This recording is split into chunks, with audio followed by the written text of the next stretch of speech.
اللہ الرحمن الرحیم۔ شروع کرتا ہوں اللہ تعالیٰ کے نام سے جو بڑے مہربان نہایت رحم والے ہیں۔ مذہب کش مغربی جمہوریت کا نظام حکومت اور اس کا نظام الیکشن، قرآن حکیم، 1973 کے آئین، نظریات، تعلیمات، اخلاقیات کا کینسر ہے۔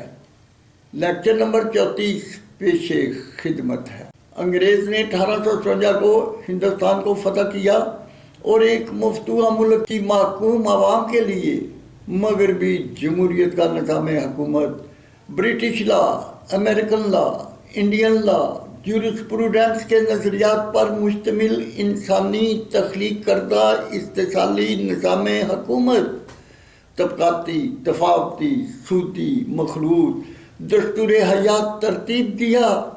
ملکی عوام کو غلام اور محکومی کی نکیل ڈالنے کے لیے مغربی جمہوریت کے نام پر ایک انسانیت سوز استحصالی نظام حکومت ہندوستان کی جیل کے محکوم عوام پر مسلط کر دیا، جس کے ذریعے عوام کو مجبور، قیدی، غلام، محکوم اور بے بس بنا دیا گیا۔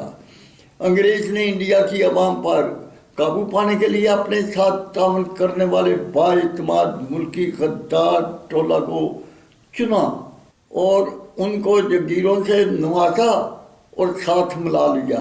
انگریز نے انڈیا کی عربی، فارسی سرکاری زبان کو ختم کیا، انگریزی زبان کو مفتوحہ ملک کی عوام پر نافذ کیا، اہل وطن کو گویائی، سماعت، بینائی اور اذہان سے مفلوج بنا دیا، جو پاکستان میں انگریز کے پروردہ حکومتی ٹولہ نے آج تک جاری کر رکھی ہے۔ انگریز نے انڈیا کی زبان، زمین اور عوام کو قابو کرنے، نظام حکومت چلانے کے لیے جگیردار سرمایہ دار اپنا بااعتماد حکومتی ٹولہ تیار کیا۔ ان کی اولادوں پر مشتمل انگریزی زبان کے افسر شاہی، فوج شاہی، منصب شاہی کے انگریزی زبان کے اسکالر انگلش میڈیم تعلیمی اداروں کے ذریعے تیار کیے۔ اپنی زیر نگرانی ان کو افواج انتظامیہ، عدلیہ کی اہم ذمہ داریاں سونپیں۔ انگریز نے انگلش میڈیم تعلیمی ادارے جو قائم کیے، ان کا تعلیمی نصاب British law, Indian law, American لا، جورسپروڈنس کی روشنی میں متعین کیا، طبقاتی، تفاوتی، سودی، مخلوط نظام حکومت جاری کیا جو آج تک جاری ہے۔ انگریز اسی تعلیمی نصاب کی روشنی میں کفر کے مجرمانہ استحصالی حکومتی اسکالر تیار کرتا، جو ہندوستان کے مفتوحہ ملک کی عوام پر مسلط کر دیتا۔ انہی انسانیت سوز قوانین کے تحت انتظامیہ معصوم عوام کے خلاف جھوٹے کیس درج کرتی، تھانے جیلوں میں ان پر بے پناہ تشدد کرتی، معذور بناتی۔ ان کیسوں کے مطابق عدلیہ کے منصف سخت سزائیں دیتے، پھانسی کے پھندے پر لٹکاتے، سر اٹھانے اور ناپسندیدہ عوام کو پولیس مقابلوں میں قتل کرواتے۔ 90 سال تک انگریز انسانیت سوز مجرمانہ استحصالی نظام حکومت چلاتا رہا جو آج تک جاری ہے۔ فوجی چیف کمانڈر ایوب خان، اس کا افسر شاہی کا غلام محمد، فوج شاہی کا سکندر مرزا، منصب شاہی کا چیف جسٹس منیر، یہی وہ مجرم طبقہ ہے جنہوں نے لیاقت علی خان کو قتل، 6 وزیر اعظم خواجہ ناظم الدین سہروردی، محمد علی بوگرا، چودھری محمد علی، آئی چندری گڑھ، فیروز خان نون کو حکومتی ایوانوں سے فارغ، سیاست سے تاحیات بلیک لسٹ کرتے رہے۔ اس کا جگیردار فوجی حکومتی ٹولہ، شاہی طبقہ، ان کی باقیات معاشی، معاشرتی، دینی قتال کرتے، شفاق درندے ان کو ان کے وسائل، خزائن، زر مبادلہ سے بالجبر محروم کرتے آ رہے ہیں۔ 4 فوجی ڈکٹیٹر، ان کا جگیردار فوجی حکومتی ٹولہ، شاہی طبقہ، ان کی باقیات آج بھی انگریز کے مغربی جمہوریت کا باطل قاصد کفر کا مجرمانہ نظام حکومت، قرآن حکیم 1973 کے آئین کے خلاف 23 کروڑ فرزندان اسلام پر جاری کیے بیٹھا ہے۔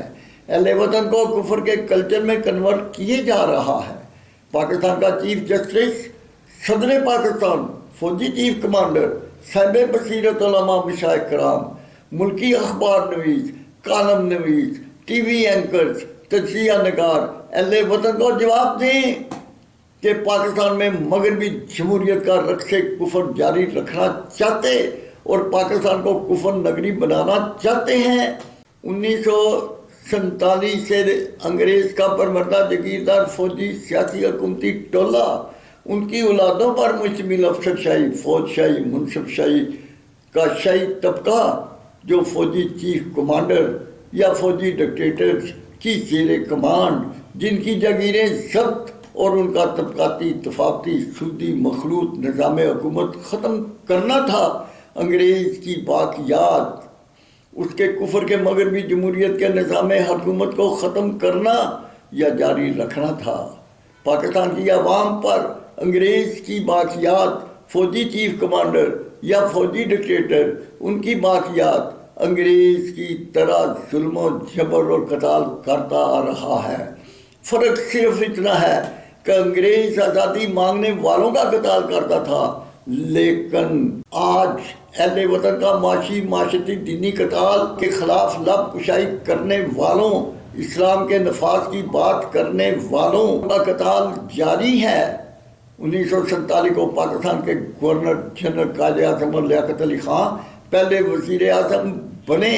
1948 کو قائد اعظم وفات پا گئے، ان کی جگہ خواجہ ناظم الدین کو گورنر جنرل بنا دیا گیا۔ 1951 کو لیاقت علی خان کو ایک سازش کے تحت قتل، خواجہ ناظم الدین گورنر جنرل کو اسی سازش کے تحت وزیر اعظم پاکستان بنا دیا۔ ان کی جگہ افسر شاہی کے غلام محمد، فوجی کمانڈر سکندر مرزا کو گورنر جنرل بنا دیا، جو نہ سیاسی رہنما، نہ عالم دین، نہ صاحب بصیرت، وہ تو انگریز کی افسر شاہی، فوج شاہی کے سرکاری ملازم، سرکاری کلبوں کے شرابی، زانی، مغربی کلچر کے فرسودہ انسان تھے۔